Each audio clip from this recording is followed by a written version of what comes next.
A Ti, Senhor, Tu és exaltado aqui nesse lugar. Toda honra, toda exaltação, todo poder a Ti, Senhor, que é o dono de todas as coisas. Pai, nós estamos aqui nessa noite para Te adorar, Senhor, para render graças ao Teu nome, para dizer o quanto o Senhor é bom, o quanto o Senhor é fiel. Ó Deus amado, em nome de Jesus, nós Te pedimos, continua a vontade em nosso meio. Ó Deus amado, é a Tua palavra que vai ser ministrada agora nesse lugar, que essa palavra, Senhor, encontre lugar no coração de cada pessoa que entrou aqui nessa noite, Senhor.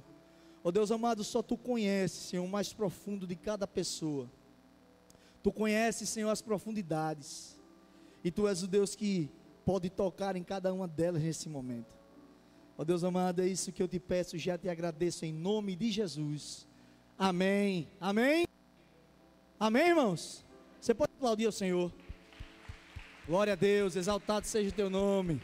Pode sentar em nome de Jesus.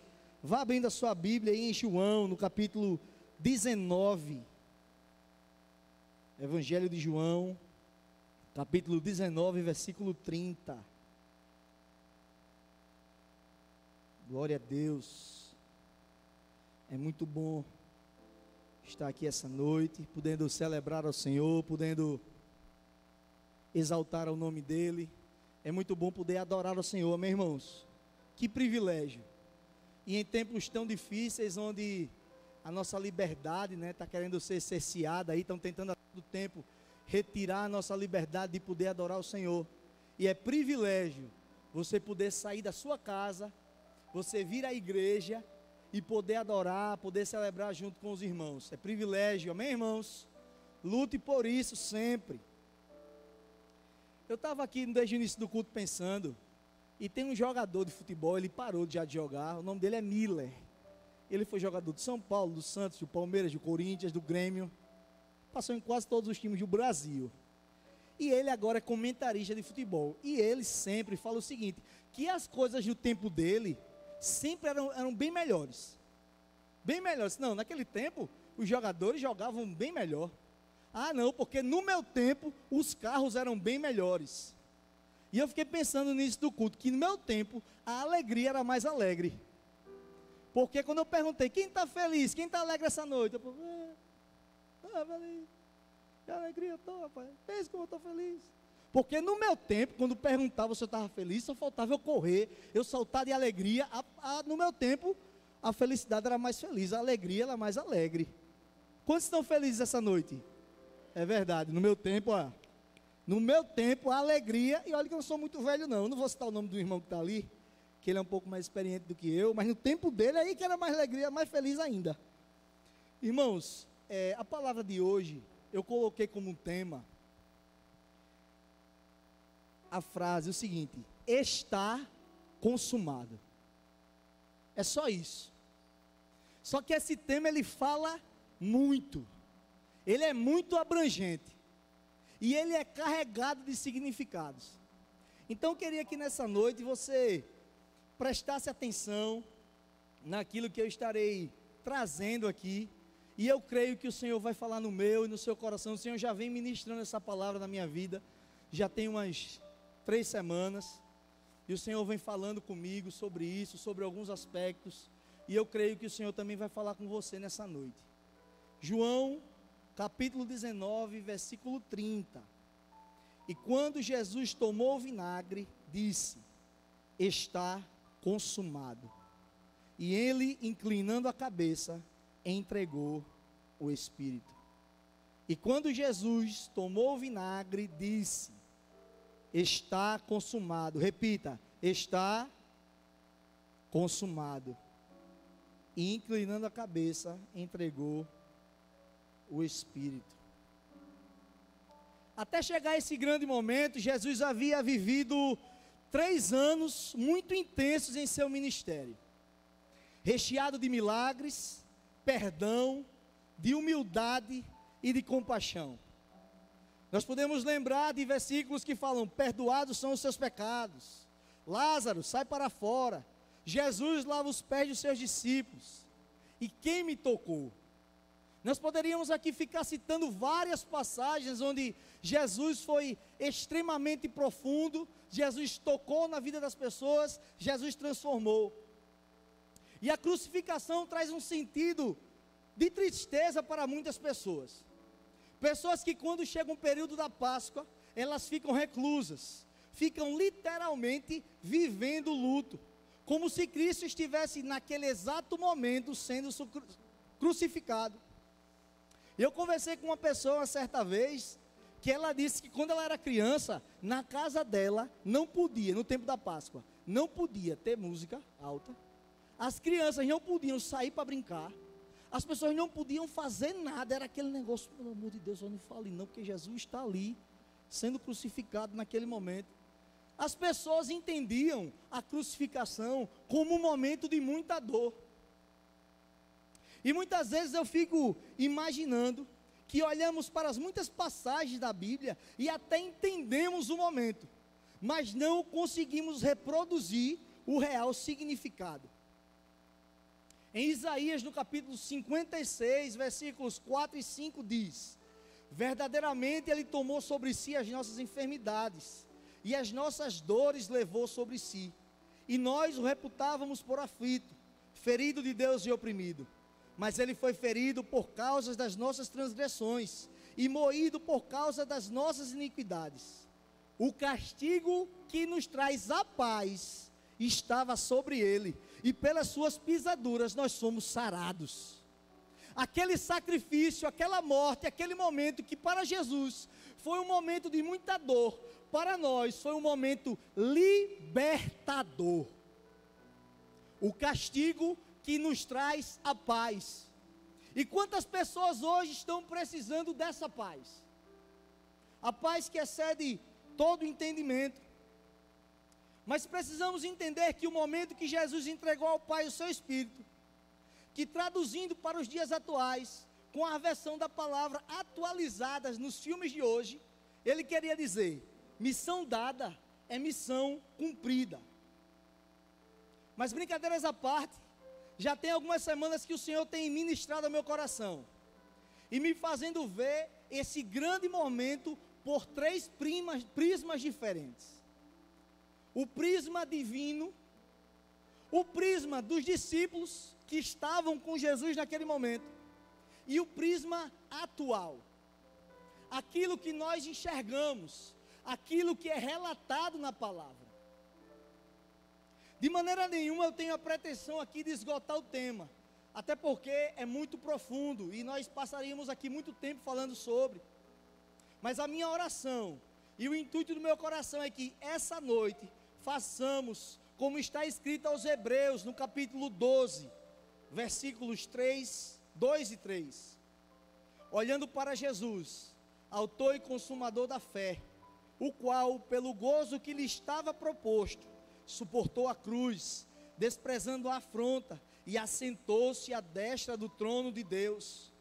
Considerai, pois, aquele que suportou tais contradições dos pecadores contra si mesmo, para que não enfraqueçais, desfalecendo em vossos ânimos. Preciso entender que nesse momento, eu preciso que você esteja nesse momento atento a tudo que será dito, pois eu creio que iremos viver algo novo da parte de Deus, com uma perspectiva nova e vinda do trono do Senhor. Amém, irmãos? O seu coração e a sua mente estão cativas ao Senhor nesse momento? Amém? Glória a Deus. E o primeiro prisma que eu queria falar nessa noite é o prisma divino. E nós não podemos de citar o que diz João, capítulo 3, versículo 16. Porque Deus amou o mundo de tal maneira que deu o seu Filho unigênito, para que todo aquele que nele crê não pereça, mas tenha a vida eterna. Aquele momento da crucificação foi gerado por Deus em resposta à queda do homem no jardim do Éden. A única maneira de vencer o pecado seria com derramamento de sangue. Mas não era qualquer sangue, precisava ser o sangue do unigênito de Deus. Vemos que no Antigo Testamento, para que se houvesse remissão de pecados, Deus determinou que deveria haver sacrifícios de animais. E tinha as suas diretrizes, não era qualquer animal. Precisava ser perfeito. Tinha toda uma discricionariedade que precisava ser cumprida. E eu vou ler para você aqui algo que eu pesquisei e que é profundo. O sistema de sacrifícios atinge seu ponto máximo com a nação de Israel. Deus ordenou que essa nação executasse inúmeros sacrifícios diferentes, de acordo com Levítico, capítulo 1. Um certo procedimento era para ser seguido. Primeiro, o animal tinha que ser perfeito. Segundo, a pessoa que estava oferecendo o animal tinha que se identificar com ele. Então, a pessoa oferecendo o animal tinha que infligir morte ao animal. Quando feito em fé, esse sacrifício providenciava perdão dos pecados. Um outro sacrifício chamado de dia da expiação, descrito em Levítico 16, demonstrava perdão e retirada do pecado. O grande sacerdote tinha que levar 2 bodes como oferta pelo pecado. Um dos bodes era sacrificado como oferta pelo pecado do povo de Israel, enquanto o outro bode era para ser solto no deserto. A oferta pelo pecado providenciava perdão, enquanto o outro bode providenciava a retirada do pecado. Interessante que quando Deus fala com Abraão, pedindo Isaque, o seu filho, o seu único filho, no momento que já estava pronto o sacrifício, Deus envia o cordeiro para morrer no lugar de Isaque. Isso fala muito dos dias da crucificação, porque Deus enviou o seu filho, que é o cordeiro de Deus, para morrer por nós, para tirar o pecado do mundo. João 1:29, no dia seguinte, João viu a Jesus, que vinha para ele e disse: eis o cordeiro de Deus, que tira o pecado do mundo. No prisma divino, era necessário que Deus entregasse seu filho em favor da humanidade caída pelo pecado, e assim foi feito. Deus usou profetas para falar sobre a vinda e sacrifício de Cristo, como os profetas messiânicos, Miqueias, Jeremias, Daniel, Isaías e Zacarias. O ponto central do prisma divino, que eu quero que você entenda, é que muitas pessoas já falam, é que aquele momento não foi o fim, que aquele momento não é de tristeza, mas de oportunidade, recomeço, vida e salvação. Pode ser até que essa palavra esteja parecendo para você como evangelística, mas você vai entender que não é. Na realidade, muitas vezes nós enxergamos a cruz, nós vemos todo aquele cenário, mas nós não entendemos o que aconteceu ali. E não entendemos tudo aquilo que Jesus falou para os seus discípulos, para que eles fizessem quando aquele momento acontecesse. Mas a gente vai ver que muitos deles, que apesar de estarem do lado de Jesus, ouvindo o que Jesus falava, eles desconsideravam o que Jesus falava. Eles esqueceram o que Jesus falava, e muitas vezes acontece isso conosco todos os dias. A palavra é ministrada, nós lemos a palavra, e quando vem a adversidade, vem a luta, nós esquecemos que tudo já foi conquistado pelo Senhor, que Ele já nos deu a direção. Aquele momento estava carregado de significado, pois havia ali o cumprimento do plano divino. Havia a expectativa da ressurreição, a espera pelo envio do Espírito Santo, e em decorrência disso, o início da igreja de Cristo em Atos 2. Esse era um panorama que, apesar de difícil, era encorajador, pois a cruz nunca foi e nunca será o fim. Morte, ressurreição, unção e envio. Jesus morreu, ressuscitou, Ele nos ungiu e quer nos enviar. Saiba que você não é órfão de pai vivo. E muitas vezes nós dizemos que somos órfãos, mas desde o início você tem pai. Só que você não identificou quem é o teu pai. mas o teu pai sempre existiu. Você nunca esteve sozinho. E eu queria falar um pouco do prisma dos discípulos. A realidade é que foi um momento muito difícil. Todavia, os discípulos não foram pegos de surpresa com a crucificação. E em Lucas 2 dizendo: é necessário que o Filho do Homem padeça muitas coisas, e seja rejeitado dos anciãos e dos escribas, e seja morto, e ressuscita ao terceiro dia. Sabe qual é a verdade, irmãos? Quando passamos por um momento de luto, a nossa visão por muitas vezes fica também enlutada. Não conseguimos enxergar a cruz como ela realmente é. Irei falar aqui de alguns personagens marcantes, e talvez você se identifique com alguns deles. O primeiro é Pedro. E Pedro, todo mundo sabe que Jesus disse: Pedro, antes do galo cantar você me negará 3 vezes. E Pedro diz: não, eu nunca te negarei.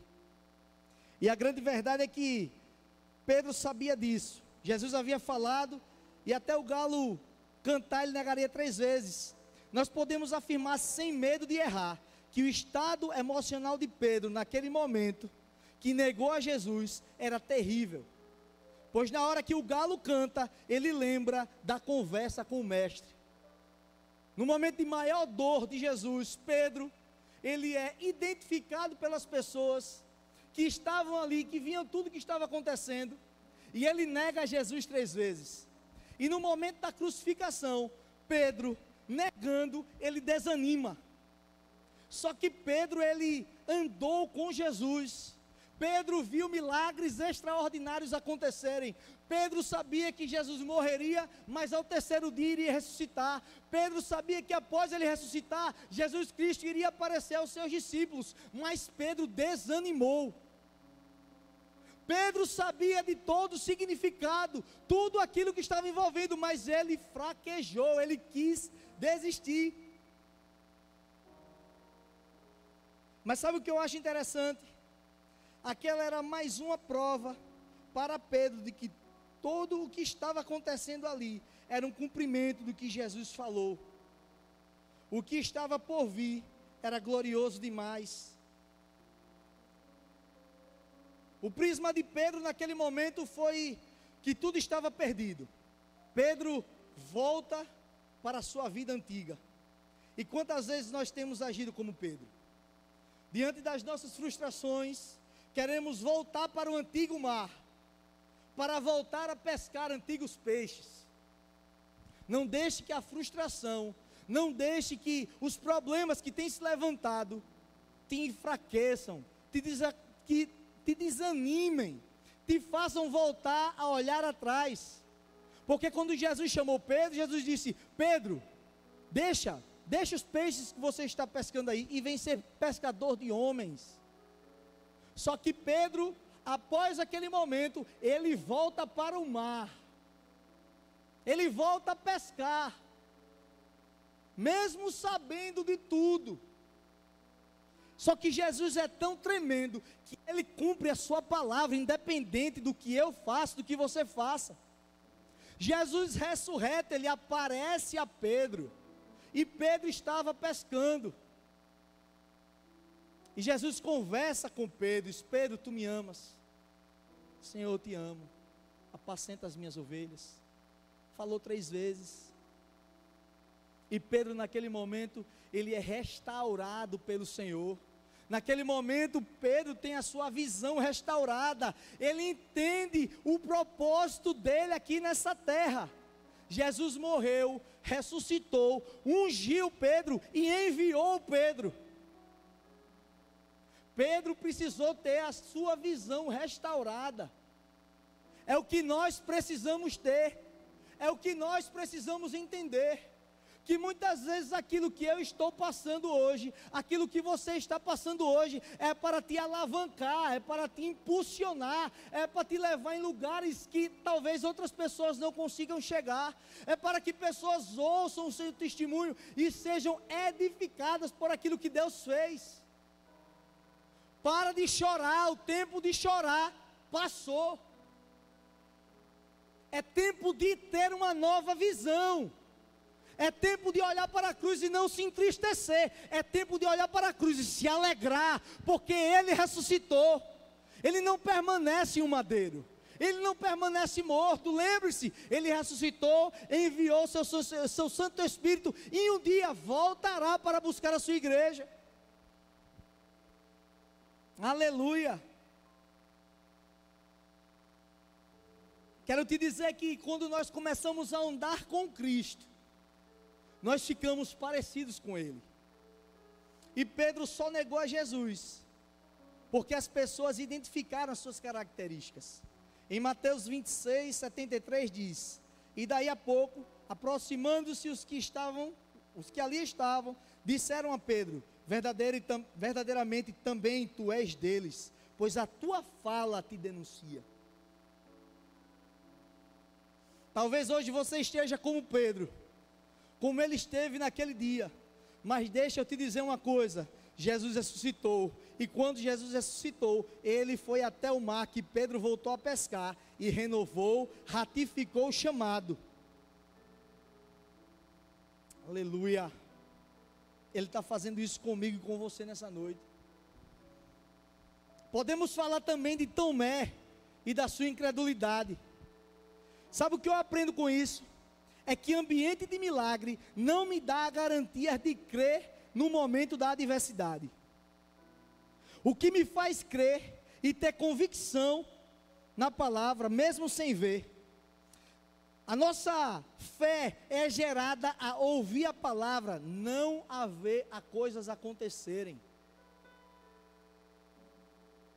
Tomé precisava tocar nas feridas de Cristo para acreditar, mas o testemunho dos seus pares não foi o suficiente para que ele acreditasse no que Jesus havia falado, que voltaria e apareceria a eles. João 14, 16 e 20 diz: ainda um pouco, e o mundo não me verá mais, mas vós me vereis, porque eu vivo, e vós vivereis. Naquele dia conhecereis que eu estou em meu Pai, e vós em mim, e eu em vós.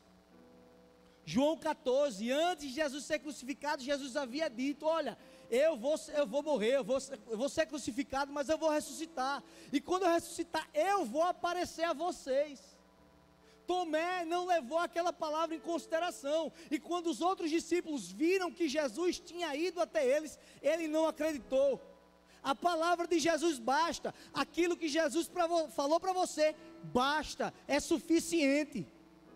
Você não precisa que outras pessoas cheguem para você para falar aquilo que Deus já falou.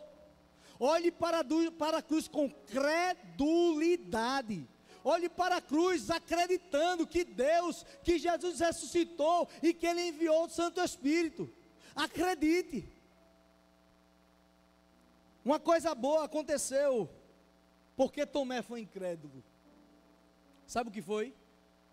Porque através da incredulidade dele, nós fomos chamados de bem-aventurados. Nós que não vimos e cremos. Amém, irmãos? Vocês estão entendendo a pregação? Glória a Deus. Disse-lhe Jesus: porque me viste, Tomé, creste? Bem-aventurados que não viram e creram. O que tem feito você agir como Tomé? O problema está muito grande. Tenho certeza que não é maior do que o está consumado. A cruz precisa representar para nós um trampolim para o destino profético. Deus preparou. Não quero falar apenas de personagens específicos, mas como um todo os discípulos sentiram medo. E quando Jesus apareceu, os discípulos, eles estavam escondidos com medo dos judeus.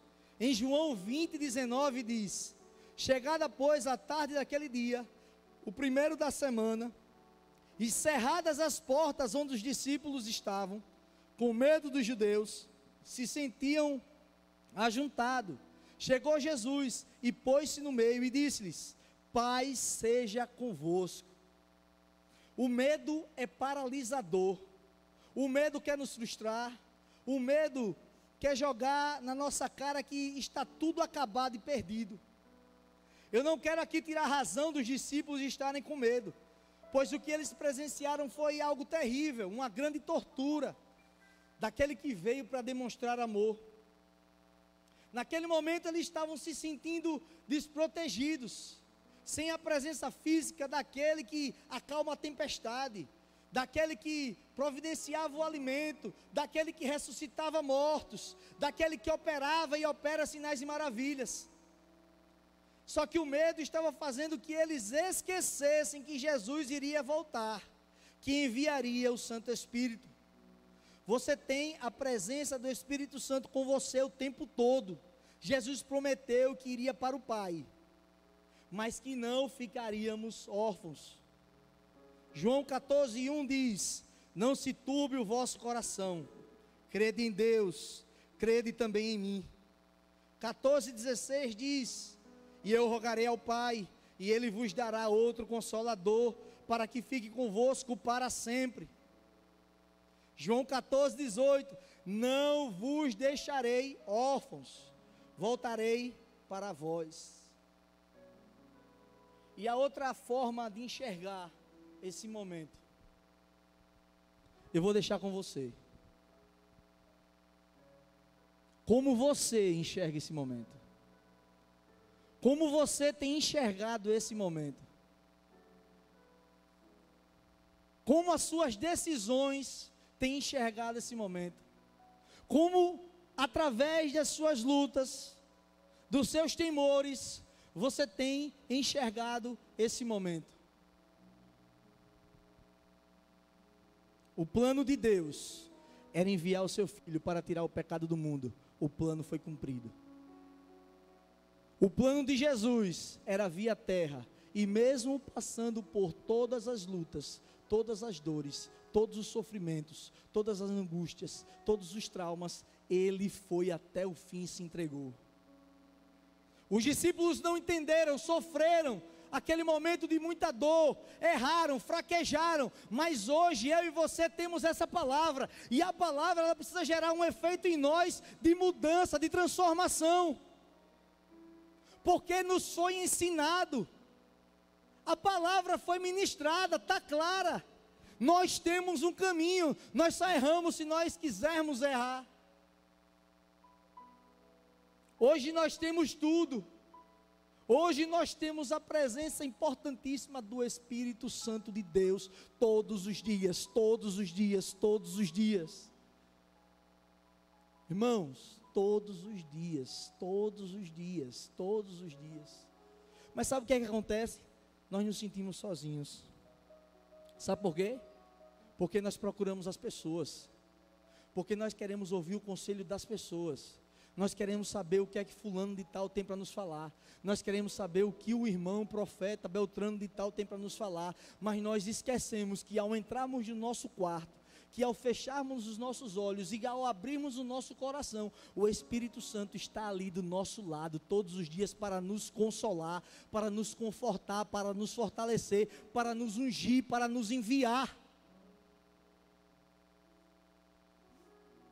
Em Isaías, no capítulo 61, versículos de 1 a 4, diz, queria chamar a equipe do louvor,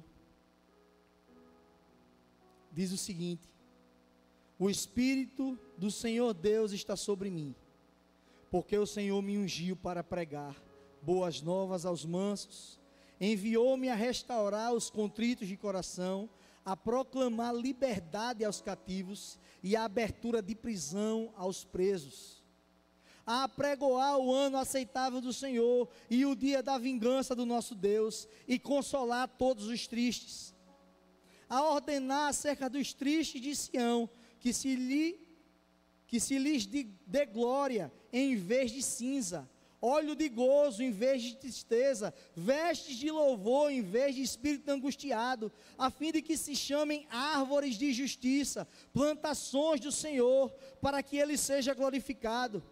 E edificarão os lugares antigamente assolados, e restaurarão os anteriormente destruídos, e renovarão as cidades assoladas, destruídas de geração em geração. Em lugar da vossa vergonha tereis dupla honra, e em lugar da afronta exultarei na vossa parte. Por isso na sua terra possuirão o dobro e terão perpétua alegria. Aleluia. Quantos creem nessa palavra? Meu irmão, se você não quiser receber, é problema seu.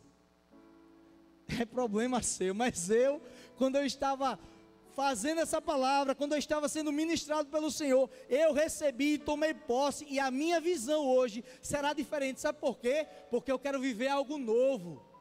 Eu quero viver algo novo da parte de Deus. Eu não quero mais viver como antigamente, quando eu estava estagnado, quando eu estava parado. Eu quero viver uma nova perspectiva, porque quando o Senhor morreu, Ele ressuscitou, Ele me ungiu e Ele me envia, e Ele te envia também.